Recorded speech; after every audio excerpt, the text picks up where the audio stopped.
को दीन की तालीम दी।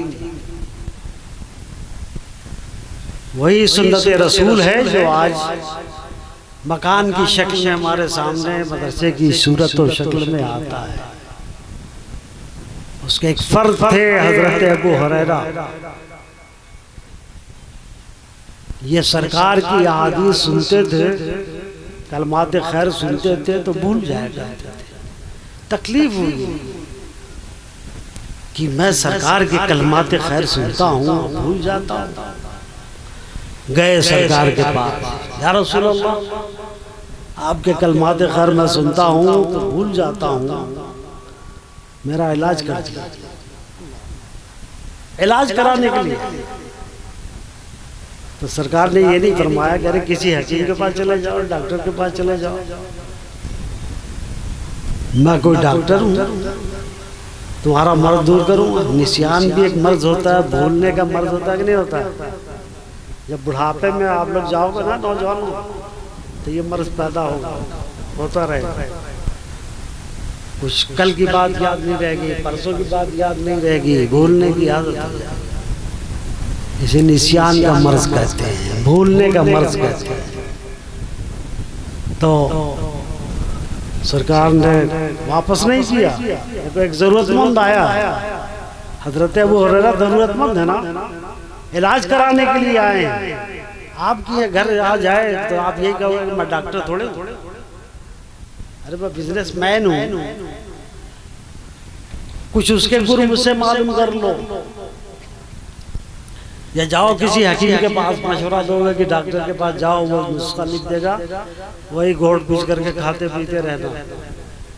सरकार की यहाँ यही बात है कि यहाँ कुछ यहाँ नहीं है ही नहीं। जिस जरूरत के लिए आवे पूरा कर दिया जाता है। सरकार ने फरमाया कि अपनी चादर को फैला दो, चादर को फैला दो। अरे मैं ये तकरीर करूं कि तुम्हारा नजराना घुस।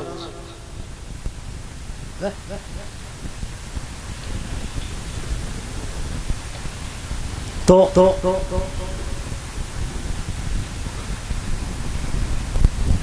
चादर फैला दी, हुक्म दिया कि चादर फैला, चादर फैला ली। तो हजरत अबू हुरैरा ने देखा कि चादर फैली हुई है और सरकार अपने दोनों खाली हाथों से ऐसी लब से ऐसी डाल दी। 3 मरतबा डाला। उसके बाद फरमाया कि अबू हुरैरा चादर लपेटो, लपेट करके सीने से लगा लो। इलाज हो गया। सीने से लगाते ही जितनी कमियां थी सब दूर हो गई। खुद अबू हुरैरा फरमाते हैं कि जब मैंने लगाया तो उसके बाद जो भी कलमा खैर सरकार का मैं सुनता था, भूलता नहीं। और यही वजह है कि जितनी अहादीस अबू हुरैरा रज़ियल्लाहु ताला से मरवी हैं, किसी और से नहीं। इलाज कर दिया, इलाज के लिए आए थे, इलाज कर दिया। हम और आप होते तो कहते कि अरे भाई जाओ किसी हकीम के पास जाओ, डॉक्टर के पास जाओ। यहाँ नहीं है ही नहीं। एक साहब पहुंचे, या रसूल अल्लाह मेरी 3 बच्चियां। आज तो बच्चियों का मामला बड़ा टेढ़ा होता है। जिनकी बच्चियां हैं वो बेचारे जब बच्ची पैदा होती है ना, उसी वक्त से लेकर के 20 साल की सोच उसके अंदर पैदा हो जाती है कि जब ये 20 साल की बच्ची हो जाएगी तो मैं गरीब आदमी क्या करूंगा। अभी से समाज में ऐसा मामला है कि बच्चियों के लिए परेशानी ही परेशानी नजर आती है। 20 साल के बाद मैं क्या करूंगा, अपनी किस जमीन को बेचूंगा, रहेगी तो अपना बेचूंगा, अपनी झोपड़ी को बेचूंगा, किसको बेचूंगा, है कि नहीं ये मामला बताओ। अरे अब तो मूड़ी मत हिलाओ, करते ही ये तो। अगर ये ना होता तो काहे को सोच 20 साल की आती है। सोच रहा है बेचारा, अभी से कमर टेढ़ी हो रही। तो जमाने में भी भाई शादियां तो हर जमाने में होती रही है ना, आज ही तो नहीं हो रही है। साहबा के सामने भी मसला था, 3 बच्चों की शादी का मसला। अल्लाह, सीधे गए सरकार के बारे में, या रसूलल्लाह मेरी 3 बच्चियां हैं। तो कहा क्या बात है, घबराने की क्या बात है? या रसूलल्लाह शादी का इंतजाम करना है, गरीब हूँ, मुफलिस हूँ, नादार। अल्लाह, सरकार ने फरमाया जाओ उस्मान के पास और उस्मान से कहना कि रसूलल्लाह ने भेजा है मेरी 3 बच्चियों की शादी का इंतजाम करना। गए, सरकार भेजे तो नहीं जाएगा जी कोई, गए, लेकिन वहां एक अजीब व गरीब मामला सामने आ गया। हिम्मत नहीं पड़ी। मामला क्या था? हजरत उस्मान गनी रज़ियल्लाहु ताला कोई गरीब आदमी नहीं थे। सुनो, आज जैसे अडानी और अंबानी का नाम मशहूर है ना, मक्के मुकर्रमा के अमीरों में एक हजरत उस्मान गनी, सारी दौलत इस्लाम पर खर्च हुई, इस्लाम की इशाअत में खर्च हुई। आज हम इस्लाम की इशाअत में कुछ खर्च कर देते हैं तो वह मोचता, मैंने ये किया, मैंने वो किया, अरे अल्लाह ने दिया तब ने किया जी, अल्लाह ने दिया तो उसके दीन की खिदमत कर रहे थे, कौन सा वो करना ही चाहिए। तुम दीन की खिदमत करोगे, अल्लाह तुम्हें नवाजता है। दीन की खिदमत से कमी नहीं आती है। दीन की जितनी खिदमत करोगे अल्लाह तबारक व तआला तुम्हें नवाजता रहेगा, अपनी इनायतों से माला माल कर देगा। करो तो सही।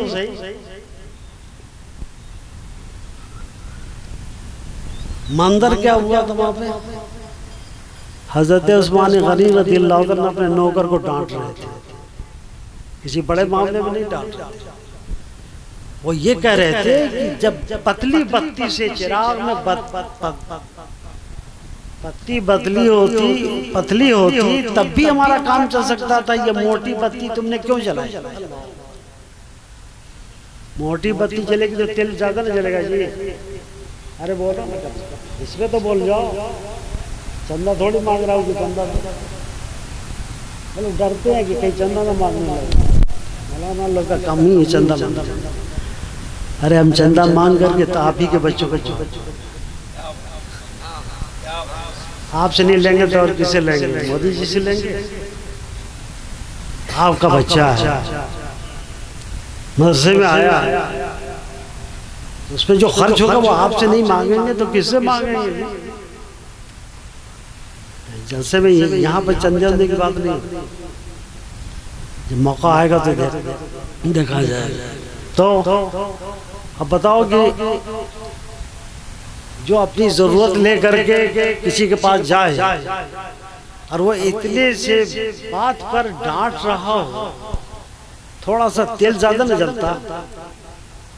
ये तो नहीं कि साहब 1 किलो ज्यादा जल जाता, थोड़ा सा जलता जाए। मोटी बत्ती है, पतली बत्ती, फरमा रहे हैं कि जब पतली बत्ती से हमारा काम जल सकता था तो तुमने मोटी बत्ती चिराग में क्यों लगाई? अब जरूरत वाले की हिम्मत पड़ेगी उनसे कहने की अपनी जरूरत। हम लोग भी मूड देखते हैं सेठ साहब का, सेठ साहब का मूड ठीक है कि नहीं ठीक है। ये तो सेठ लोग ऐसे होते हैं कि मूड ठीक नहीं होता ना तो कुछ यूं कह डालते, कुछ भी मुंह से निकाल देते, ये करते हैं। तो मूड देखा जाता है। जब मूड ठीक होता है तो अपनी ज़रूरत बताया जाता है कि हमारी ये ज़रूरत है, हमारे मदरसे की ये ज़रूरत है, आप इसमें ताउन कर दीजिए, तो ताउन कर देते हैं। और जब मूड खराब होता है ना तो नहीं,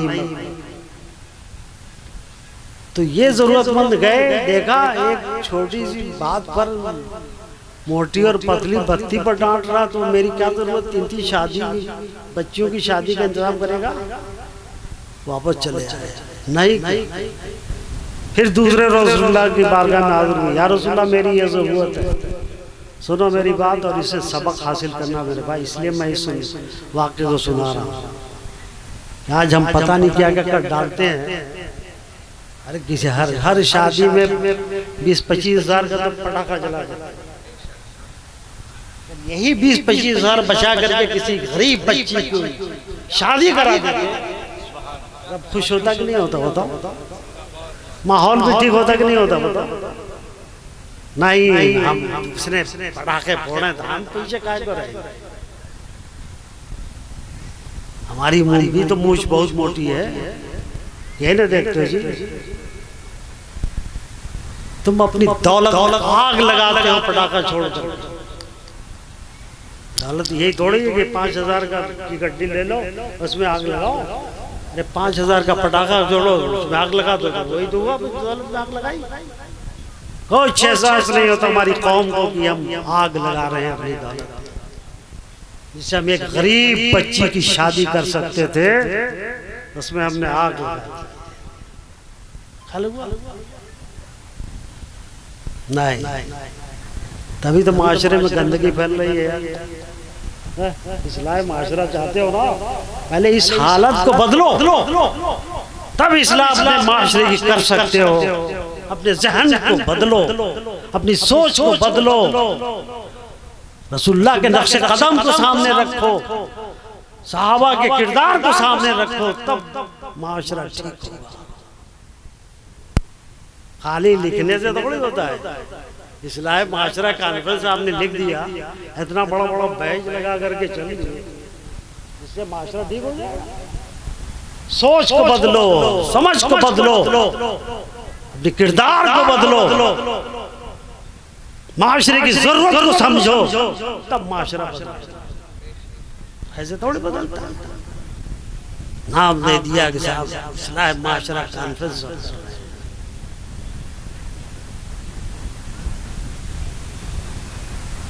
तो दूसरे रोज सरकार के बारगाह में फिर पहुंचे वो साहब, या रसूलुल्लाह मेरी ये जरूरत है। तब फिर हजरत उस्मान के पास भेजा, जाओ। आज जब गए तो आज भी डटाई हो रही थी, आज भी हिम्मत नहीं पड़ी। डांट किस बात पर रहे थे? सब्जी मंगाई थी हजरत उस्मान गनी ने। कुछ लोगों को तो ये बात अच्छी नहीं लग रही है, इसलिए मुंह फेर करके पीछे देख रहे हैं। इसलिए अच्छी नहीं लग रही कि करते हैं ना, इसलिए अच्छी लगेगी। उनकी बात को इनके मुंह ही पर रखा जा रहा है तो अच्छी लगेगी। मैं इसीलिए कह रहा हूँ कि काहे को इस्लाह माशरा कॉन्फ्रेंस रखी है यार। इस्लाह करने के लिए पहले उन कमजोरियों को सामने लाया जाता है, फिर उनको दूर किया जाता है, तब इस्लाह होती है। ऐसे थोड़ी हो जाएगी लिख दिया इश्तिहार पर या अखबार में लिख दिया या पेज पे लिख दिया इस्लाह माशरा कॉन्फ्रेंस, इस्लाह माशरा होगा तो नहीं होता। हमारी दुनिया में उतरोगे तब इस्लाह होगा। हजरत उस्मान देखो कोई गरीब आदमी नहीं है, मालदार आदमी है। हमने बताया ना कि मक्के मुकर्रमा के चंद मालदारों में एक हजरत उस्मान गनी। दूसरे रोज का मामला ये हुआ कि थोड़ी सी सब्जी पड़ गई, आधा किलो कहा होगा, थोड़ी सी बढ़ती ले आए। उस पर डांट रहे थे कि बढ़ती क्यों लेकर के आए? हमारा काम जब आधा किलो में चल जाता था तो बढ़ती क्यों लेकर के आए? अब भी हिम्मत पड़ेगी इन बच्चों की शादी का इंतजाम कराने का? कहेगा नहीं। तीसरे रोज फिर सरकार की बारगाह में हाजिर हुए, या रसूलल्लाह। फिर उसमें हजरत उस्मान के पास भेजा। सरकार जानते थे कि कुछ मामला सामने आएंगे जिससे आने वाली कौम दर्स ले सकती है, वो मामला होने हुए। फिर तीसरे रोज इसलिए भेजा कि आज इनकी जरूरत पूरी हो जाए। सरकार जानते हैं तो गए। आज कोई मामला सब जब सामने नहीं आया तो हजरत उस्मान गनी ने पूछा, अरे भाई कैसे आना हूँ? कहा रसूलुल्लाह ने मुझे भेजा है। रसूलुल्लाह सल्लल्लाहु अलैहि वसल्लम ने भेजा है मेरे पास, क्या वजह बताओ, क्या मामला है? कहा मेरी 3 बच्चियों की शादी का इंतजाम करना है। खुश हो गए। थोड़े से तेल पे बिगड़े, थोड़ी सी सब्जी बढ़ गई, बिगड़े। और जब देने का मामला आया, राय खुदा में खर्च करने का मामला आया, खुश हो गए कि सरकार ने मेरा इंतखाब किया, मेरे पास भेजा, खुश हो गए। अल्लाह, जब ये जज्बा होता है तब इस्लाह माशरे की होती है। मुझे ऐसे ही दौड़ हो जाएगा।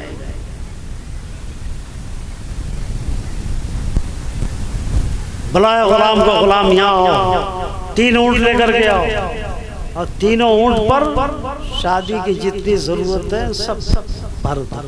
3 बच्चे की शादी है ना, 3 ऊँट सामान भर दिए गए। अब ये ताज्जुब में पड़ गए कि इतनी सी बात पे डांट रहे थे, इतनी सी बात पे डांट रहे थे।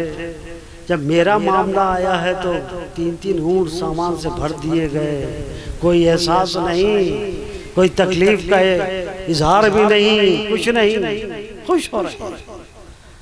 तब खुद ही कहते हैं भाई उस्मान, मैं कल भी आया था, परसों भी आया था, आप इस मामले में डांट रहे थे, आज जब मेरा मामला सामने आया, यानी मेरी बात तो सुननी नहीं है, खाली यही सब करना। अरे मोदी जी को याद दिया ना यार, क्या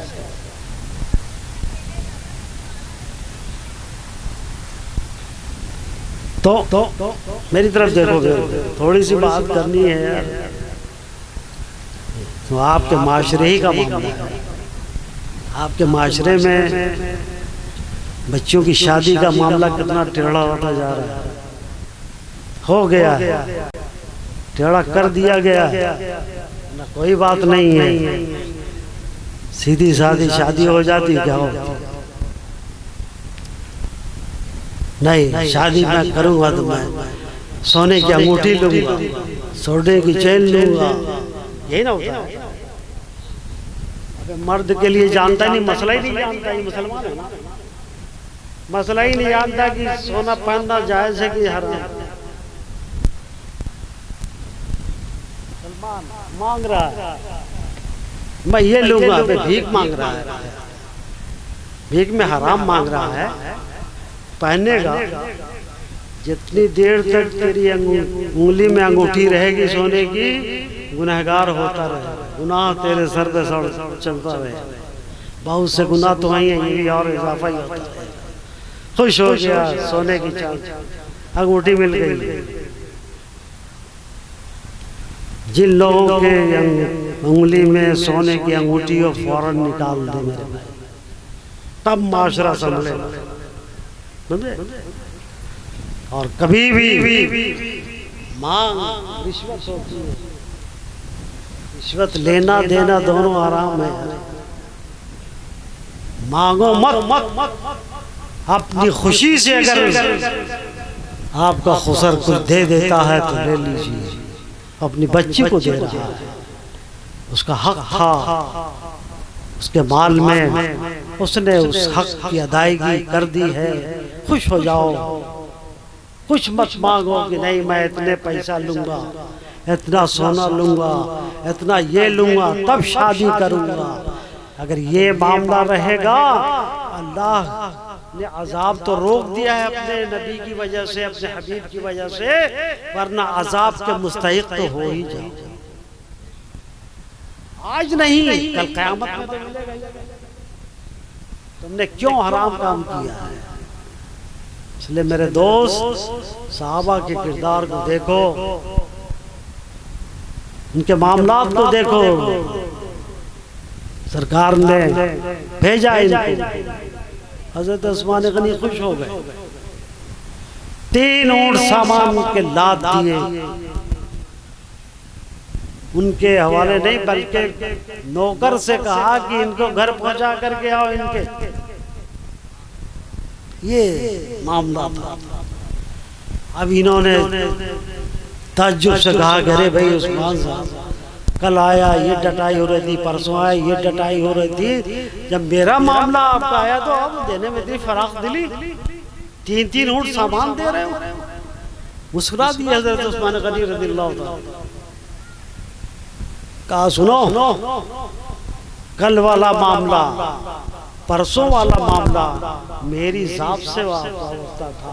कल क़यामत में अगर परवरदिगार आलम ने मुझसे सवाल फरमा दिया कि ऐ उस्मान, हमने तुझे नवाजा था, क्या इसीलिए नवाजा था कि ज्यादा खर्च करे,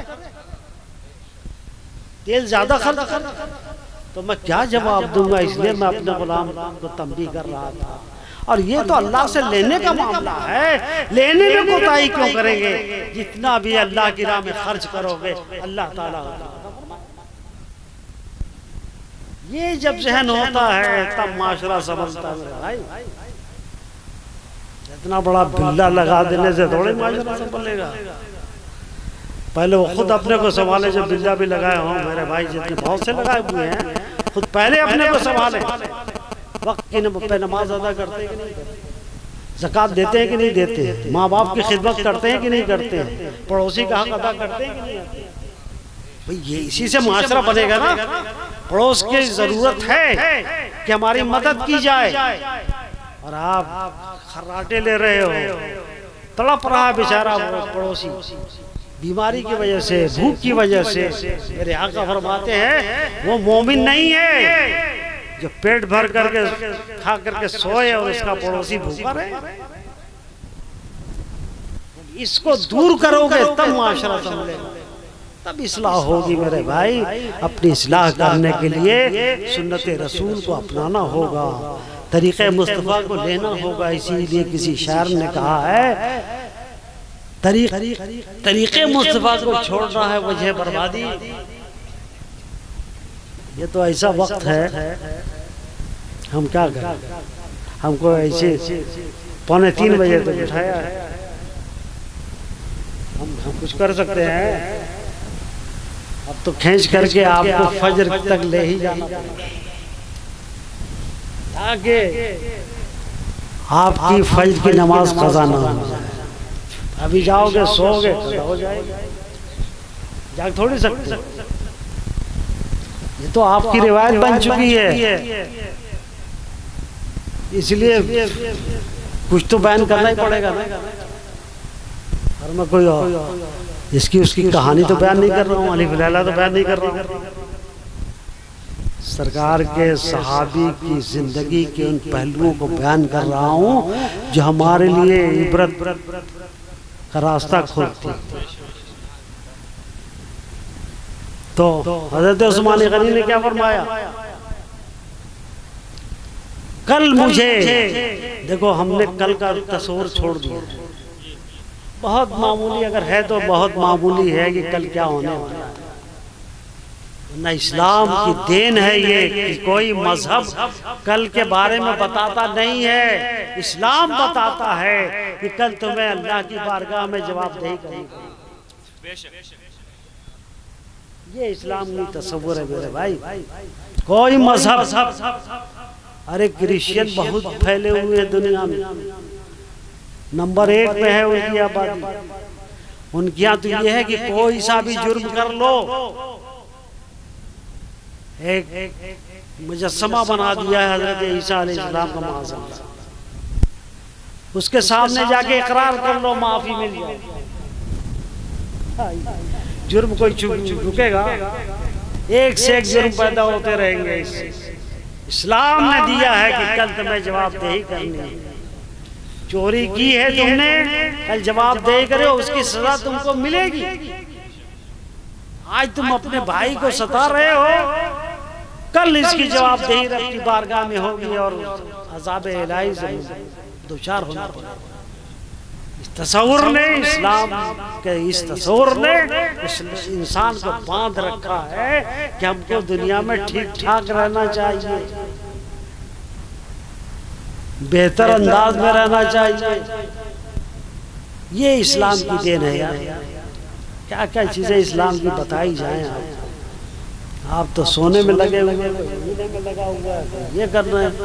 अब 2:45 बजे बिठाओगे तो किस माहौल में मैं आपसे बात करूंगा बताओ? ऐसे ना होगा। तो ये है रसूलुल्लाह की बारगाह कि 3 बच्चियों की शादी करनी है, मेरे आका ने इंतजाम कर दिया। हालात इसलिए फरमाते हैं नहीं सुनता ही नहीं, मांगने वाला तेरा। मेरी बारगाह में जो भी आता है मांगने के लिए उसकी जरूरत पूरी कर देते हैं। बहुत से सहाबा के हैं, क्या क्या आपको सुनाया जाए। तो हमें उनके नक्शे कदम पर चलना चाहिए, जिससे हमारा माशरा बेहतर से बेहतर हो जाए। पहले तो यही कि जो कमजोर हैं, कमजोरों की मदद करनी चाहिए, तब न वो आपके पास खड़ा हो सकता है, वरना वो तो अपने कमजोरी की वजह से आपके पास भी नहीं खड़ा हो पाएगा। अरे साहब बड़े आदमी हैं, कहीं कुछ एहसास न कर लें कि अरे ये मेरे पास खड़ा हो। ऐसा दिमाग होता कि नहीं होता? कब होता है? जब इस दिमाग में खोपड़ी में यह आ जाता है कि मैं बहुत बड़ा हूं। हालांकि मुअज्जिन पुकार करके पहले ही कहता है अल्लाहु अकबर। इस पे आपने कभी गौर किया? पहले ही झटके में मारता है हथौड़ा, दिमाग से मैं को निकाल फेंकने के लिए कहता है कि निकालो। तू बड़ा अपने को सोच रहा है? अरे बड़ा तो सबसे अल्लाह है जिसने तुझे पैदा किया है, वो सबसे बड़ा है। पहली आवाज होती है कि नहीं मुअज्जिन की? बताओ। लेकिन नमाज पढ़े तब ना उधर तक तवज्जो दें, नमाज ही नहीं पढ़ते। और खुद ही आप भी तो कहते हो यार अल्लाह, कान पकड़ करके अल्लाह मौला तू ही सबसे बड़ा। नमाज अगर आप शुरू करते हो, पहला कलमा क्या है? अल्लाहु अकबर। कान पकड़ते हो, सारी बुराइयों से मैं अब तौबा करता हूँ। कान पकड़ करके ना तौबा कराई जाती है, उठक बैठक कराई जाती है, कहीं कहीं कुछ और कराया जाता है। नमाज में आके खड़े हो गए, आपने कहा अल्लाहु अकबर, कान पकड़ के मौला तू सबसे बड़ा है, मैं गलती पर था, मेरी सोच गलत थी कि मैं अपने को बड़ा समझ रहा था। नहीं नहीं, तू सबसे बड़ा है, तेरी बारगाह में कान पकड़ता कि नहीं पकड़ता? कान तक हाथ ले जाते हैं। तो नमाज पढ़ो मेरे भाई, नमाज बहुत अहम फरीजा है। नमाज पढ़ोगे इस तसव्वुर से अगर पढ़ो तो नमाज का लुत्फ आएगा। अल्लाह ने हमें क्या क्या तालीम अता फरमाई है इसमें। नमाज, हर आदमी कामयाबी चाहता है, चाहता कि नहीं चाहता है? बोलो कौन नहीं चाहता? हाथ उठाओ। कोई नहीं उठाएगा, सब कामयाबी चाहते हैं। मस्जिद ने क्या कहा? हय्या अलल फलाह। कहाँ बुला रहा है? कामयाबी के रास्ते में बुला रहा है। आ जाओ, नमाज तुम्हें कामयाब करेगी। हय्या अलस सलाह, नमाज के लिए आओ। जो कामयाबी अदा करती है, कामयाबी तुम चाहते हो, आप सरबुलंदी चाहते हो, आला मकाम चाहते हो, तो आ जाओ नमाज में।